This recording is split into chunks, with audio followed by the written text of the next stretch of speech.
गुड़िया उसी की शक्ल की थी, पर उसकी आंखों में बटन लगे हुए थे और किसी अनजान ने ये गुड़िया कोरालाइन के लिए गिफ्ट भेजी थी। वो बच्ची अपने मॉम डैड के साथ 150 साल पुराने एक घर में आई थी। उसकी डैड उससे कहती है कि ये बहुत पुराना घर है, तुम इसे देखो, तुम्हें इसमें जरूर कुछ मजे का मिलेगा। ये सब करते हुए उसे सच में अपने घर में एक छुपा हुआ छोटा सा दरवाजा मिलता है, जिसे वो जब अपनी मोम की मदद से खोलती है तो दरवाजा अंदर से बंद मिलता है। पर रात होते ही जादू से वो दरवाजा खुल जाता है और उसमें से कुछ चूहे निकलती हैं जो कोरालाइन को उस दरवाजे के अंदर ले जाते हैं। और अंदर जाते ही उसे वहां पर अपनी ही दुनिया जैसी एक नई दुनिया दिख रही थी, जहाँ कोरालाइन के घर के जैसा एक और घर भी था। उस घर में कोरालाइन की मॉम जैसी औरत, जिसकी आंखों की जगह बटन थे, वो उसके लिए खाना बना रही थी, जो उसकी असल मॉम तो शायद कभी ही करती होंगी। और ऐसे ही बटन आंखों वाले कोरालाइन के डैड उसके लिए पियानो बजा रहे थे। ये अजीब दुनिया बिल्कुल उसकी सपनों की दुनिया जैसी थी,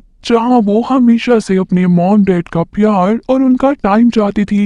यहाँ उसकी हर ख्वाहिश पूरी हो रही थी। उसे मॉम डैड का प्यार मिल रहा था, मजेदार खाने खाने को मिल रहे थे, पर वो उनकी आंखों को लेकर बहुत परेशान थी। वो बटन आंखों वाली औरत से कहती है कि आप मेरी मॉम तो बिल्कुल नहीं हो सकती, जिसका उसे जवाब मिलता है कि वो उसके दूसरे माँ बाप हैं। कोरालाइन को नींद आ जाती है, जिसके बाद उसकी मॉम उसे कमरे में ले जाती हैं, जो कमरा उसकी असल दुनिया के मुकाबले बहुत खूबसूरत था। सोने से पहले वो कोरालाइन को उसकी एलर्जी की दवाई देती है और जब सुबह उसकी आंख खुलती है तो वो अपने आप को अपनी असल दुनिया में पाती है। वो अपने साथ होने वाली हर चीज को अपना ख्वाब समझने लगी थी, लेकिन अपने हाथ की एलर्जी को ठीक हुआ देखकर वो ये जान चुकी थी कि उसके साथ जो कुछ भी हुआ था वो सच में हुआ था। अब वो अपने मॉम डैड को रात में होने वाला सब बताती है, तो वो लोग भी उसकी बातों को उसका ख्वाब समझ लेती है। जिसके बाद वो किसी काम से अपने पड़ोस में चली जाती है, जहाँ छत से लटका हुआ एक आदमी उससे पूछता है कि क्या तुमने अपने घर में छोटे से दरवाजे को देखा, क्या तुम उसके अंदर तो नहीं गई? वो कुछ सोचकर उनको कहती है कि दरवाजा तो बंद है। वो आदमी उसे कहता है कि तुम्हारे लिए बहुत खतरा है, तुम्हें अपना ख्याल रखना चाहिए। जबकि दूसरे घर जाने पर तो औरतें उससे बातें करते हुए कॉफी कप में उसका आने वाला वक्त पढ़कर उसे बताती है कि आगे खतरों के लिए तुम्हें अपने आप को तैयार करना होगा।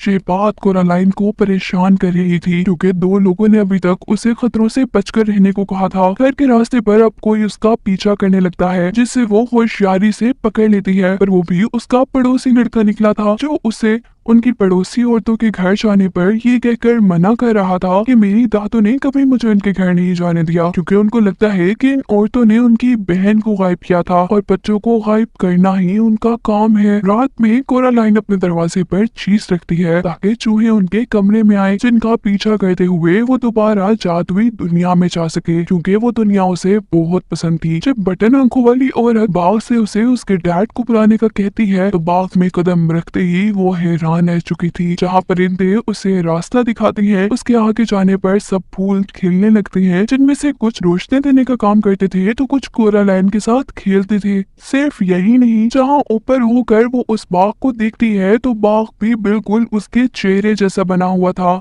और यही उसे उसका पड़ोसी लड़का भी मिलता है। पर अजीब बात ये थी कि उसकी आंखों में बटन के साथ साथ उसका मुंह भी सिला हुआ था। अगले दिन वो दोबारा जब इस दुनिया में आ रही थी तो एक बिल्ली उसे देखकर उसके साथ आ जाती, और ये सब देखने पर परेशानी में कोरालाइन को कहती है कि तुम इनके जाल में फंस रही हो, ये सब 2 दिन में खत्म हो जाएगा। हर दिखने वाली चीज सच में नहीं होती कोरालाइन। उनकी इन्हीं बातों के दौरान बटन आंखों वाली औरत कोरालाइन को सर्कस देखने भेज देती है, जहाँ सर्कस उनकी असल दुनिया के पड़ोसी कर रहे थे। कहानी के शुरू में जो आदमी उल्टा लटका हुआ था वो कोरालाइन को चूहों का डांस दिखाता है और पिंक लेडीज खुद डांस करती हैं। वापस जादुई दुनिया के घर आने पर वो बिल्ली उसे कहती है कि कोरालाइन तुम बहुत गलत कर रही हो, तुम खतरे में फंसने वाली हो। वो उसे समझाने के लिए एक चूहे को पकड़ती है, जो चूहा पकड़े जाने पर एक अजीब सी क्रिएचर में चेंज हो गया था। तभी कोरालाइन को बटन आंखों वाली औरत बुला लेती है, जो उससे कहती है कि अगर तुम्हें हमेशा हमारे साथ इस हसीन दुनिया में रहना है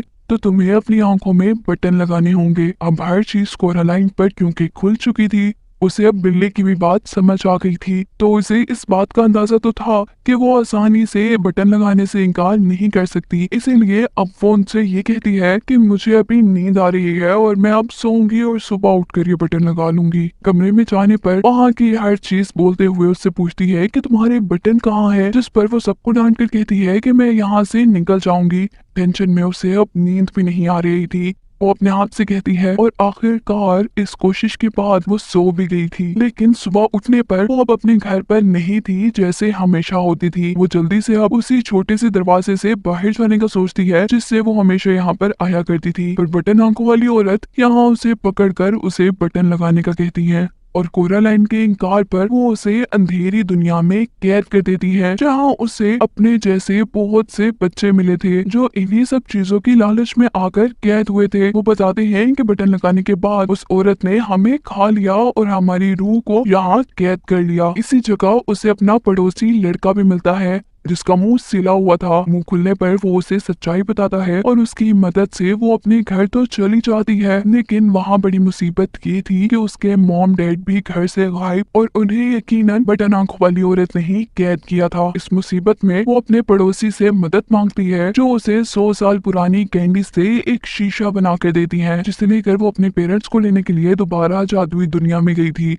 और वहाँ जाकर वो बटन आंखों वाली औरत जो कि अब अपनी असल शक्ल में आ गई थी, कोरालाइन उससे कहती है कि तुम मेरे साथ एक गेम खेलो। अगर मैं जीत गई तो मैं अपने मॉम डैड के साथ सब बच्चों की सोल को यहाँ से ले जाऊंगी। बस गेम ये है कि उन्हें ढूंढने के लिए तुम्हें मुझे कुछ इशारे देने होंगे और अगर मैं हार गई तो तुम मेरी आंखों में बटन लगा देना। वो औरत मान तो गई थी लेकिन उसने धोखा देकर कोरालाइन को सिर्फ एक ही इशारा दिया था। 3 इशारे देने के बदले कोरालाइन ने सबकी आंखें ढूंढनी थी, पर कहाँ से और कैसे ये वो नहीं जानती थी। वो सबसे पहले बाग में जाती है। जो खूबसूरत बाग अब बेरंग हो चुका था। अपने शीशे की मदद से उसने एक आंख तो ढूंढ ली थी और जहाँ वो आंख उससे कहती है कि तुमने मुझे तो ढूंढ लिया, पर अभी भी 2 आंखें तुमने और ढूंढनी है। कोरालाइन कहती है फिक्र मत करो, ये काम भी मैं बहुत आराम से कर लूंगी। और इस सब के बाद वो जादुई दुनिया में पिंक लेडीज के घर जाती है जो यहाँ अजीब क्रिएचर बनी हुई थी और उनके हाथ में एक आंख थी, जिसे लेते ही पिंक लेडीज उसे पकड़ लेती हैं। पर वो भी चालाकी से अपनी लाइट को छत पर मारते हुए वहां चमगादड़ों को बुलाकर उनसे पिंक लेडीज पर हमला करवा कर खुद वहां से भाग जाती है और तीसरी आंख लेने के लिए सर्कस मैन तक पहुंचती है।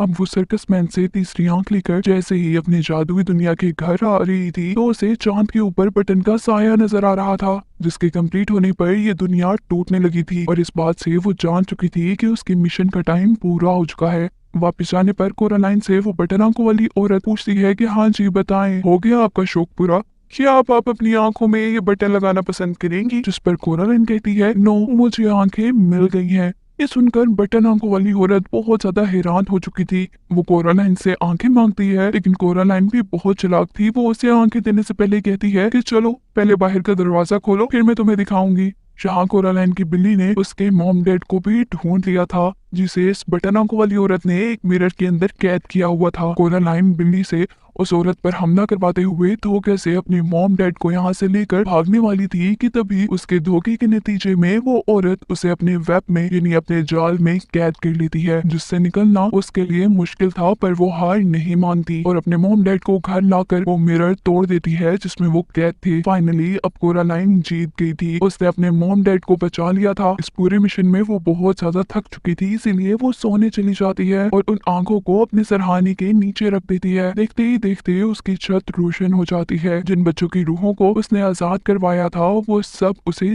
थैंक्स कह रही थी यहाँ पर। लेकिन फिर सुबह होने पर उसे वो सब आंखें टूटी हुई मिलती हैं, जिसका मतलब था कि खतरा भी टला नहीं है, क्योंकि अभी उसके पास उस जादुई दुनिया के अंदर जाने वाली चाबी थी। और अब घर से बाहर जाने पर उसका वो हाथ पीछा कर रहा था जिस हाथ को हमने मूवी के स्टार्ट में देखा था गुड़िया को ठीक करते हुए। असल में ये हाथ उसी औरत का था और वो जादुई गुड़िया भी कोरालाइन को इसी औरत ने भेजी थी। यहाँ इस हाथ को कोरालाइन का दोस्त आकर तोड़ देता है और वो दोनों मिलकर उस टूटे हुए हाथ को और चाबी को एक गड्ढे में गिरा देते हैं। यानी उस जादुई दुनिया की कहानी अब हमेशा के लिए बंद हो चुकी थी। और कहानी के आखिर में कोरालाइन के बाग में सारे उसके पड़ोसी और सब लोग मिलकर फूल लगा रहे थे और मजे कर रहे थे। कोरालाइन और छोटा लड़का अब अच्छे दोस्त थे, जिन्हें दिखाते हुए ये कहानी खत्म हो जाती है।